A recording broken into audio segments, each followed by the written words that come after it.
Jadi bagaimana kabarnya hari ini anak-anak?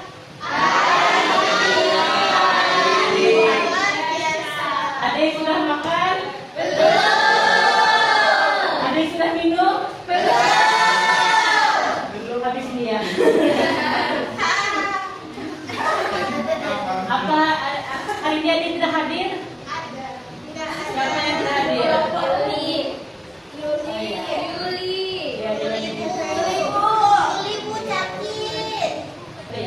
Untuk membakar semangat kita pada hari ini, mari kita tepuk semangat terlebih dahulu ya. Mulai ya.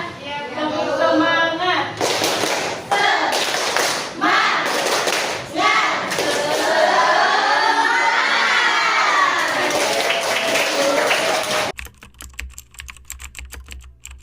Ibu menjelaskan apa hari ini?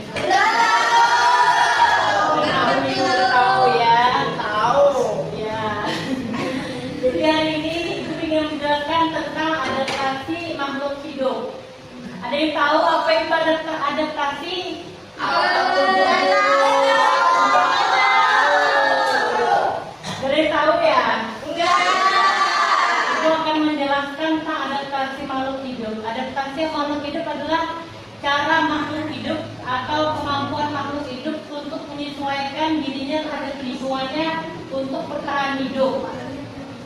Jadi di sini Ibu akan menampilkan sebuah video tentang adaptasi makhluk hidup. Jadi tolong perhatikan dan dengarkan karena setelah ini Ibu akan memberikan soal. Ya.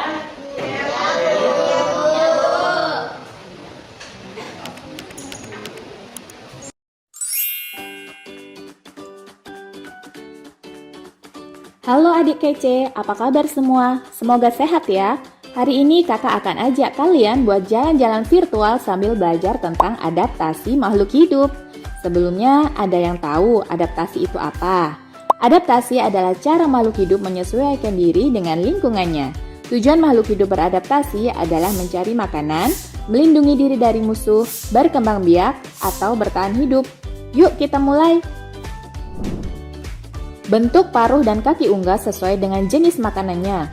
Burung elang punya paruh yang tajam dan ujungnya sedikit melengkung untuk merobek dan mengoyak daging mangsanya.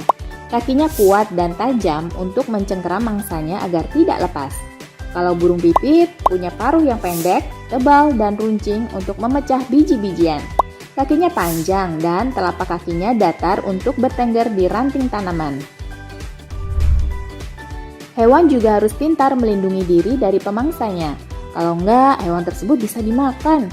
Bunglon pintar menyamar dengan cara mengubah warna kulit sesuai lingkungannya. Cara ini disebut dengan mimikri.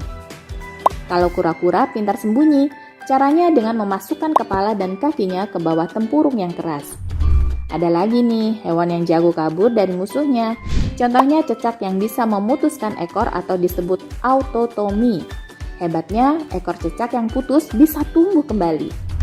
Kalau cumi-cumi bisa mengeluarkan tinta yang bikin air jadi keruh dan gelap. Musuh jadi susah buat melihat dan saat itulah cumi-cumi akan kabur. Ada juga hewan yang bisa melawan musuhnya. Ular akan mengeluarkan bisa atau racun dengan cara menggigit dan menyemprotkan langsung. Sedangkan kalajengking akan menyengat musuh dengan alat di ujung ekornya.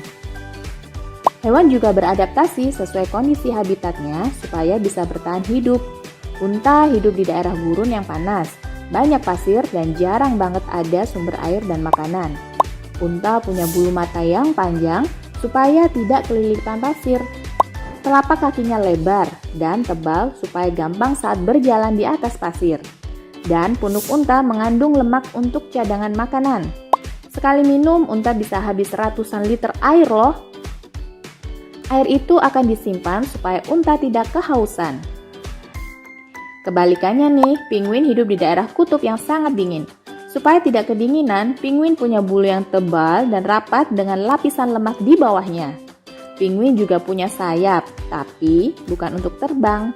Sayap penguin digunakan untuk menjaga keseimbangan saat berjalan dan sebagai dayung saat berenang. Bukan cuma hewan, tumbuhan juga beradaptasi. Salah satunya untuk melindungi diri. Mawar punya duri tajam di batangnya. Bambu punya rambut halus yang bisa bikin gatal, dan nangka punya getah yang lengket. Tumbuhan juga beradaptasi untuk bertahan hidup di habitatnya. Pohon jati yang hidup di daerah tropis akan menggugurkan daunnya di musim kemarau. Tujuannya untuk mengurangi penguapan supaya tidak kekeringan. Tumbuhan seperti kaktus yang tinggal di daerah gurun yang panas dan kering juga melakukan adaptasi. Akar kaktus panjang dan menyebar untuk menjangkau dan menyerap banyak air. Daun kaktus berbentuk duri kecil-kecil untuk mengurangi penguapan. Selain itu, batang kaktus juga tebal untuk menyimpan cadangan air. Kalau tumbuhan yang hidup di air gimana ya? Cara adaptasinya tentu berbeda. Teratai misalnya, punya daun yang lebar dan tipis untuk mempercepat penguapan. Batang teratai juga punya rongga udara agar bisa mengapung di permukaan air. Sementara bakau yang hidup di pesisir laut memiliki akar yang kuat untuk menahan ombak. Bakau juga bisa mengeluarkan kelebihan garam dari tubuhnya. Selain mendapat makanan dari fotosintesis, ada loh tumbuhan yang makan serangga. Contohnya kantong semar dan Venus flytrap. Tumbuhan ini menghasilkan nektar yang harum untuk memancing datangnya serangga. Berbeda dengan kantong semar, bunga mawar juga menghasilkan nektar yang harum untuk memancing serangga. Tapi bukan untuk dimakan, hanya untuk membantu penyerbukan. Sedangkan bunga bangkai menghasilkan bau busuk untuk memancing lalat yang membantu penyerbukan. Seru kan belajar tentang adaptasi? Cara adaptasi mereka ternyata bisa kita tiru loh. Misalnya kaki katak yang dipakai untuk berenang atau menyelam, terinspirasi dari selaput pada kaki hewan. Jaket musim dingin yang cara kerjanya sama dengan bulu pada penguin, atau cara tentara menyamar di tengah hutan, mirip dengan bunglon yang mengubah warna tubuhnya mengikuti lingkungan. Lalu, apakah kita sebagai manusia juga beradaptasi? Yap, tentu dong, karena manusia juga makhluk hidup.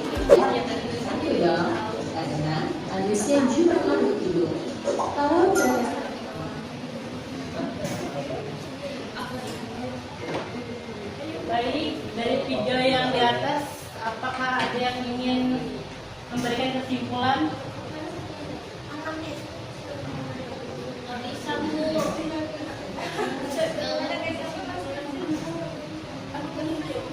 Apakah ada pertanyaan? Apa yang ditanyakan? Berarti kalau tidak ada yang bertanya, ibu yang akan bertanya kepada kalian. Nah, yang dari siapa ya, Ibu Fitri ya? Itu Bu. Ya, Sofi, baik, anak pintar. Jadi, Ibu akan bertanya bagaimana cumi-cumi melindungi dirinya dari predator yang ingin memakannya? Bagaimana Ibu bertanya?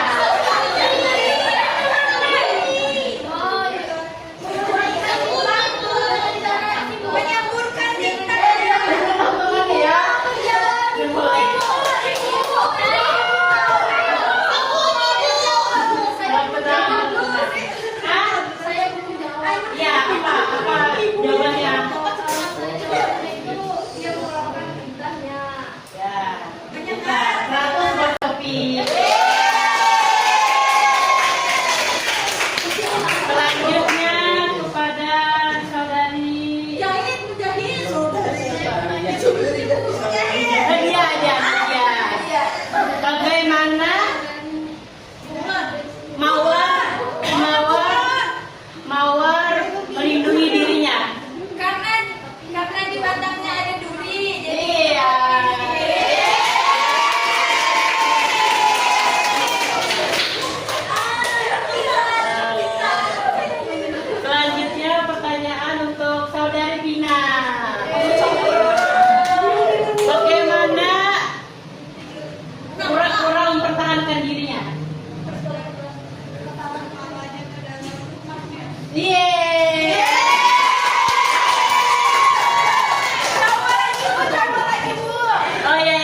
Ayo, diperjelas mungkin Bu.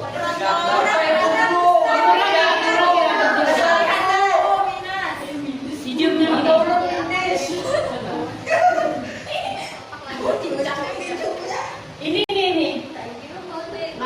Ya ini apa? Itu bambu. Apa ya Bu? Bambu. Ya bambu. Bagaimana bambu mempertahankan dirinya atau melindungi dirinya? Nggak tahu.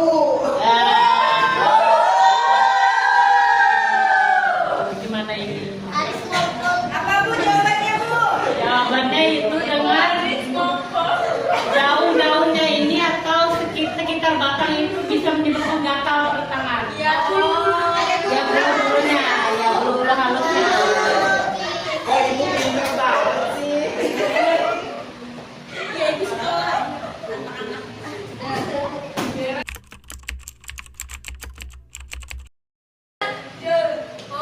Baik, apakah dari penjelasan saya ini dapat dipahami? Saya mau minta satu orang untuk menjelaskan kesimpulan dari keterangan yang saya jelaskan tadi.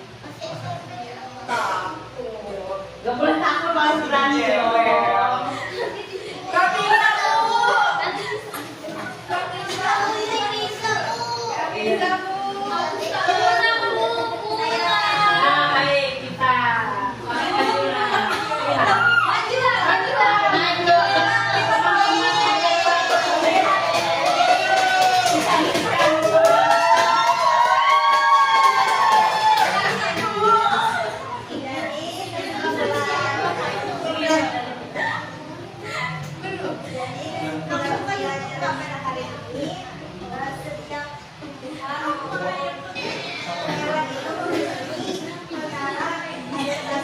Yang lain terbatas.